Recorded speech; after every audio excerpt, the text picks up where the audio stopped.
All right, today we are pulling a top secret file from the absolute height of the Cold War. It's a story of incredible ingenuity, high stakes gambles, and pure espionage.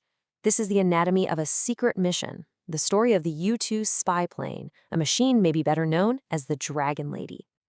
So, right after World War II, the Iron Curtain just slammed shut. It plunged the entire Soviet Union and its allies into what was basically an information black hole. A CIA internal history puts it pretty bluntly. Their best methods just weren't working. We're talking about the whole shebang: spies on the ground, wiretaps, you name it. All of it was hitting a brick wall against the Soviets' intense security. And this created a huge problem for the United States. I mean, how do you spy on a superpower that's completely sealed itself off from the world? Your spies can't get in, their communications are locked down tight, and any spy planes you send to even peek over the border, well, they were getting shot out of the sky. Which brings us right to our first section, what we're calling the black box problem. The US was flying blind, staring down an adversary with totally unknown military strength, and the pressure to find a way, anyway, to see inside was just immense. Let's just break down how high this wall really was. On the ground, getting agents in place was next to impossible. And in the air, it was basically becoming a suicide mission.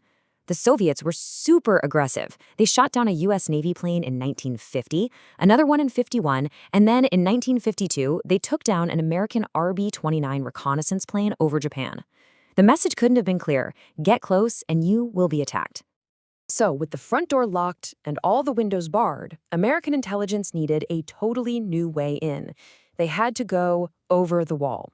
And this led to an idea that at the time sounded completely impossible: an unbelievable flying machine. The answer they came up with was altitude. Not just flying high, but flying unbelievably high. The whole idea was to build a plane that could cruise at 70,000 feet. I mean, we're talking about the very edge of space here, way higher than any fighter jet or anti-aircraft missile of the day could ever hope to reach. Now, this whole project was built on a really daring and honestly brilliant assumption. You see, US intelligence figured that Soviet radar was probably based on old American tech from World War II. And that meant their early warning systems, which are limited by the curve of the Earth, they just couldn't see anything fly above 40,000 feet.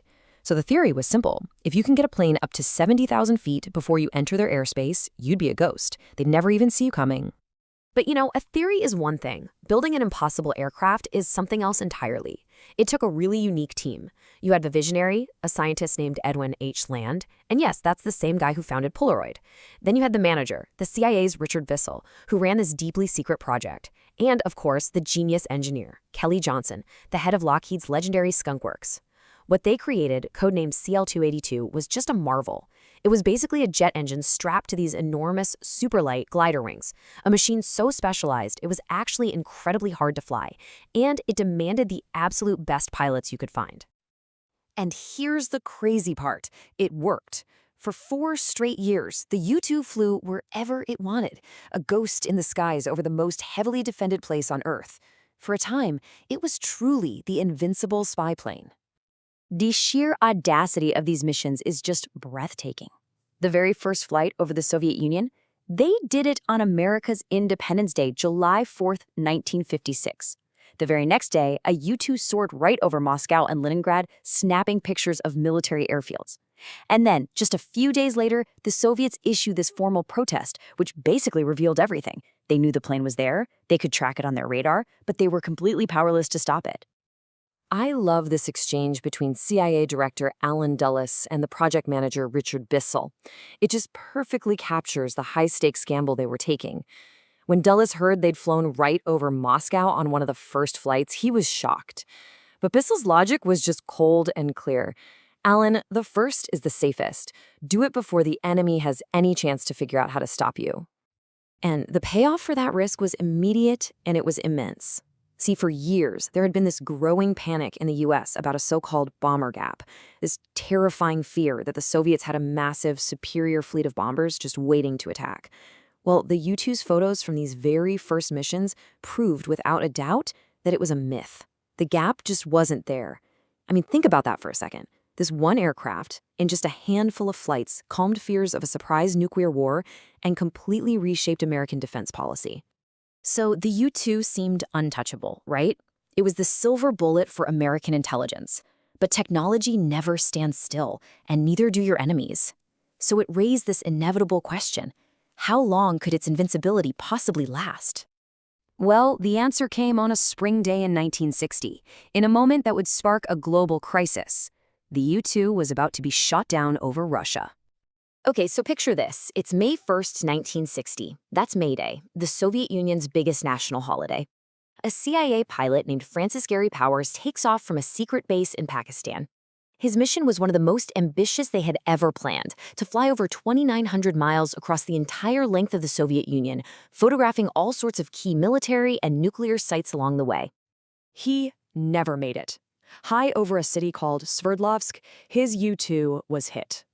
Now, the U.S. government, they assumed the fragile plane would have been totally destroyed and the pilot killed. So they immediately rolled out a cover story. They announced that a NASA weather plane had gone missing after the pilot had oxygen problems. It seemed like a pretty plausible lie, right up until the Soviet premier Nikita Khrushchev sprung his trap. He announced to the entire world that not only did they have the wreckage of a spy plane, but to everyone's absolute astonishment, they also had the pilot and he was captured alive. The American cover story just completely imploded. Their lost weather plane? No, it was the wreckage of a spy plane. Their missing pilot? Nope, he was a captured CIA agent. An unfortunate accident? It was a deliberate act of espionage. The U.S. was caught red-handed, in a lie, and the diplomatic fallout was catastrophic. It completely torpedoed a critical peace summit in Paris between President Eisenhower and Khrushchev that was supposed to happen just days later. So the downing of Gary Powers' plane, that marked the end of U-2 flights over the Soviet Union. But it was not the end of the U-2's story, not by a long shot. The Dragon Lady would fly again and leave a lasting legacy. Even though its original mission was over, the U-2's career was really just getting started. It played an absolutely pivotal role just 2 years later, in 1962, when it provided the first clear photographic evidence of Soviet nuclear missile sites in Cuba, an act that helped pull the world back from the brink of nuclear war. It went on to fly critical missions over China, Vietnam, and the Middle East for decades, always adapting to new threats. Ultimately, the U-2 program did way more than just gather intelligence. It proved the revolutionary concept of overhead reconnaissance, the immense strategic value of having an eye in the sky. In fact, you can draw a direct line from the U-2 to the spy satellites that are now a constant, silent presence right above all of us. And what's really incredible is that the U-2 is still flying missions today, more than 65 years after its very first flight. Which leaves us with a final question to think about.